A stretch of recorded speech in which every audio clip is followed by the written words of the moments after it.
ओम नमः शिवाय मित्रों। आध्यात्मिक सार में आपका बहुत बहुत स्वागत है। इस चैनल में आज आपको प्रदोष व्रत की संपूर्ण जानकारी दी जाएगी। यदि आपको हमारे द्वारा दी गई जानकारी अच्छी लगी तो कृपया कर पहले ही चैनल को सब्सक्राइब, लाइक और शेयर ज़रूर कीजिएगा, क्योंकि बाद में आप सब लोग भूल जाते हैं। आज मैं आपको प्रदोष व्रत की महिमा के बारे में बताना चाहूँगी।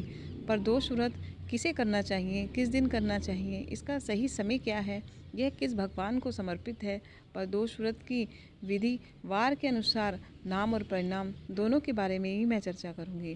प्रदोष व्रत महादेव को समर्पित है। जिस प्रकार एकादशी का व्रत नारायण को समर्पित है, उसी प्रकार भक्तों प्रदोष के व्रत से भोलेनाथ शीघ्र ही प्रसन्न हो जाते हैं।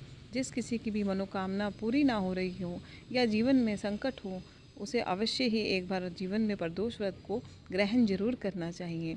प्रदोष व्रत सभी व्यक्ति कर सकते हैं।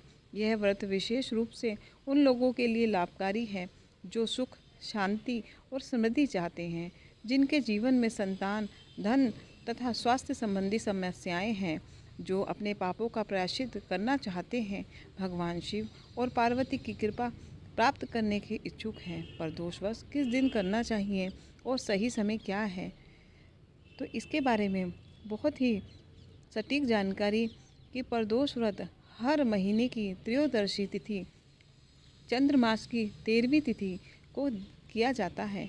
यह व्रत प्रदोष काल में किया जाता है, जो सूर्यास्त से 1.5 घंटे पहले और सूर्यास्त के 1.5 घंटे बाद तक का समय होता है। इस समय भगवान शिव की पूजा करने का विशेष फल प्राप्त होता है। यह महादेव को समर्पित है। यह व्रत शिवजी और माता पार्वती की कृपा पाने के लिए किया जाता है। प्रदोष व्रत सवेरे से ही इसकी तैयारी कर लेनी चाहिए। ब्रह्म मुहूर्त में उठकर स्नान करें, स्वच्छ कपड़े धारण करें, व्रत का संकल्प लें और पूरे दिन महादेव के मन ही मन उच्चारण करते रहें। व्रत के दौरान संयम रखें और भगवान शिव का स्मरण करते रहें। फलाहार कर सकते हैं, परंतु अन्न का ग्रहण नहीं करना चाहिए। प्रदोष काल में संध्या के समय पूजा का विशेष प्रावधान है। पूजा स्थल को साफ कर शिवलिंग स्थापित करें, या आप पास के किसी शिवलिंग मंदिर में भी जा सकते हैं, जहां पर आपको पंच उपचार दूध, दही, शहद, घी और गंगा जल से शिवलिंग का अभिषेक करें। बेलपत्र, पुष्प, चंदन, अक्षत्र, भस्म आदि यहाँ पर दीपदान का बहुत ही महत्व है मित्रों। महादेव के आगे 5 दीपदान जरूर करने चाहिए और ओम नमः शिवाय का मंत्र जाप भी जरूर करना चाहिए। जिस व्यक्ति को स्वास्थ्य संबंधी या आयु से संबंधित समस्याएं घेरे हुई हैं, वो महामृत्युंजय जाप भी कर सकते हैं।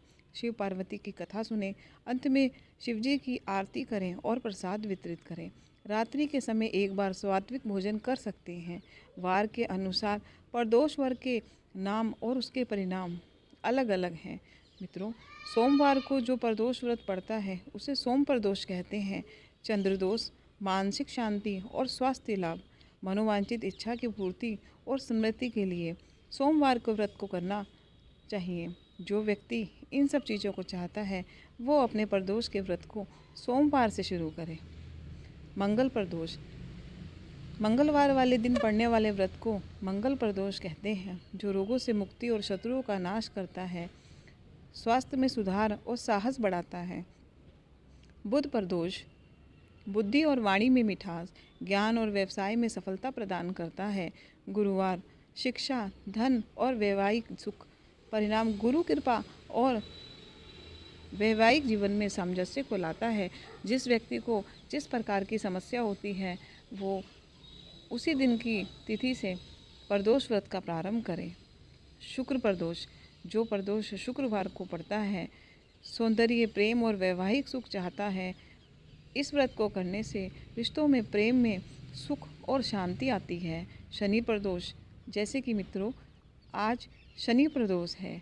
शनि प्रदोष के प्रभाव से शनि के सभी दोष और कष्ट का निवारण होता है। शत्रुओं पर विजय और कष्टों का नाश होता है। रविवार प्रदोष सूर्य दोष और स्वास्थ्य लाभ, रोगों का नाश और लंबी आयु मिलती है। जिस व्यक्ति को जिस प्रकार की समस्या होती है, उसे वार के अनुसार प्रदोष की तिथि जिस वार पर पड़ती है उसी के अनुसार व्रत को करने से उसकी मनोकामना अतिशीघ्र पूर्ण हो जाती है। भगवान शिव की कृपा पाने के लिए एक सरल और एक ये प्रभावी मार्ग है। वार के अनुसार इसका पालन करने से विशेष लाभ होता है। श्रद्धा और नियम पूर्वक इस व्रत को करना चाहिए। जीवन में सुख, शांति और समृद्धि का इसी से वास होता है। भक्तों, अब मैं आपको प्रदोष की व्रत कथा का स्मरण कराती हूँ। कृपया श्रद्धा और ध्यान पूर्वक कीजिए। एक बार देवताओं और असुर ने मिलकर समुद्र मंथन किया। मंथन में अमृत के साथ विष भी निकला। विष इतना घातक था कि उससे सृष्टि का विनाश होने लगा। सभी देवता और ऋषि भगवान शिव के पास गए और उनसे मदद की प्रार्थना करने लगे। भगवान शिव ने सृष्टि की रक्षा के लिए उस विष को अपने कंठ में धारण कर लिया, जिससे उनका कंठ नीला पड़ गया और वे नीलकंठ कहलाए। त्रयोदशी के दिन यह घटना हुई थी, इसीलिए इस दिन को भगवान शिव की पूजा के लिए विशेष दिन माना जाता है। प्रदोष व्रत की विधि पूर्वक पूजा करने से भगवान शिव की कृपा प्राप्त होती है और सभी मनोकामनाएं पूर्ण होती हैं। ओम नमः शिवाय। अब हम बात करते हैं प्रदोष के उद्यापन की। हमें उद्यापन कब करना चाहिए? जब हम अपने व्रत को शुरू करते हैं तभी हम पहले दिन ही संकल्प लेते हैं कि हमें 11 व्रत, 21, 51, 26, 101, 108 जितने भी हमें अपने व्रत रखने हैं उतने व्रतों का संकल्प लिया जाता है। जब वो संकल्प पूर्ण हो जाए तो उससे अगली प्रदोष जब आती है उसमें हमें 2 ब्राह्मणों को जोड़े से अपने घर बुलाना चाहिए।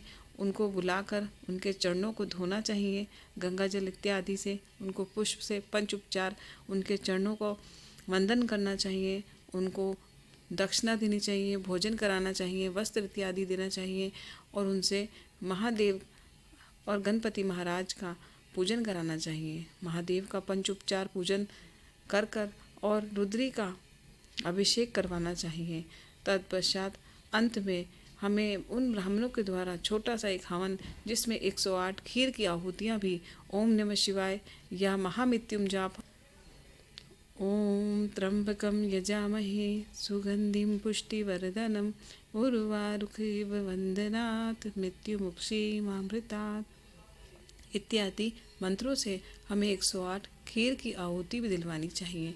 हवन, पूजन, रुद्री पाठ इत्यादि करने के पश्चात हमें अंत में ब्राह्मणों को दान दक्षिणा देकर क्षमा याचना कर कर उनसे आशीर्वाद लेना चाहिए और अपने सिर पर उनसे अक्षत्र छुड़वाने चाहिए।